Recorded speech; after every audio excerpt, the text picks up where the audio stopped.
Goncharova. Today I'll be reading my book, The Little Monster.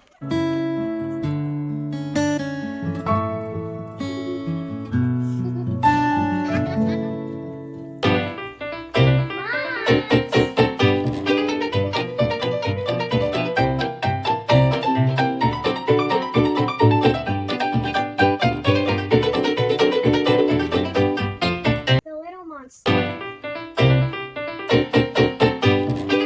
I dedicate my story to my little brother. You are the best thing ever happened to me. I always love you. Your Evelyn.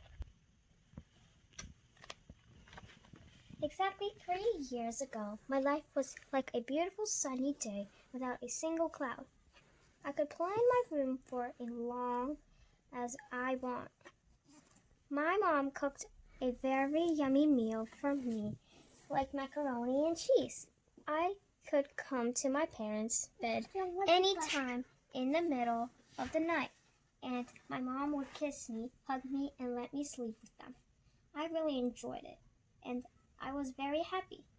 I noticed that my mom's belly started to grow one day, but it didn't bother me that much because she started to like sweets as I do. And we used to buy ice cream from Italian cafe at the corner every day. We usually ate, watched cartoons, and laughed. I had my head on her round belly, and sometimes it tickled me by kicking from the inside. One day, my mom and dad left me with my grandmother for 2 days and came back without belly, but with something interesting in their hands. There was a thing moving inside the white blanket with a beautiful ball. My mom bent a knee and let me look inside it. The little creature spit a pacifier at me and started to cry, turning blue. It was a little monster in my house. Since that day, my life changed completely. The little monster was growing fast. He stopped screaming during the night, which would wake me up. He stopped drooling on my clothes. He stopped sneezing and spit food in our faces and all over the table. But he got different superpowers that were even worse. I couldn't leave my room because my dolls were in danger. I had to clean up my table from crayons because the little monster was very creative at drawing on the walls. My fish was a trooper because every day before I woke up, the little monster was fishing in my aquarium. He made a mess and made my parents believe that it was me. I could be alone in my bathtub because he really enjoyed diving in my bubbles. I was always alarmed and ready to fight or hide from him. I did not want to spend time with this little monster or be friends with him. I ignored him as much as I could, but he was finding new ways to annoy me and make me feel uncomfortable. But one day, a miracle happened. It was a normal sunny day. We were outside, and as usual, the little monster made my dress dirty, took my doll, fell from swings, and started to cry. I looked at him when he was crying because of the boo-boo and felt that he was hurt. I took his hand into mine, blew on it, and said, "It's okay, baby." He looked at me with surprise, but stopped crying and ran away. The same evening, there was a big scary thunderstorm. I heard how heavy the wind was blowing and tree branches were knocking on my window.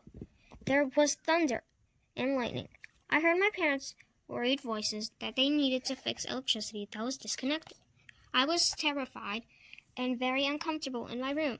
I was shaking with all my body when my blanket was raised, and little monster's face appeared in front of me with a flashlight in his hands. He squeezed in underneath my blanket, hugged me tightly, and asked, "Can I please stay with you for the night, sister?" I hugged him back and started to cry from happiness because I was not alone anymore and did not see the little monster in front of me. I was hugging my little brother Max, who I love very much since that day. We didn't fall asleep fast that night. I was reading him a book with flashlight, and we talked a lot to each other. Our parents found us in the morning sleeping together very close and smiled. Let me tell you something based on my life experience. Every little monster has a big living heart. You just need to give him a chance. Evelyn Goncharova is a student of PS100 School. class 4511, and author of this book, The Little Monster. She lives with her little brother Max, parents, older sister Alexis, 2 dogs, Yosha and Daisy, cat Lisa, and a fish, Mr. Fire. Most of her stories are real episodes from the life in her big, fun, and loud family. The Little Monster is also based on her own experience. She likes kids and pets, is why they are always main characters in her books.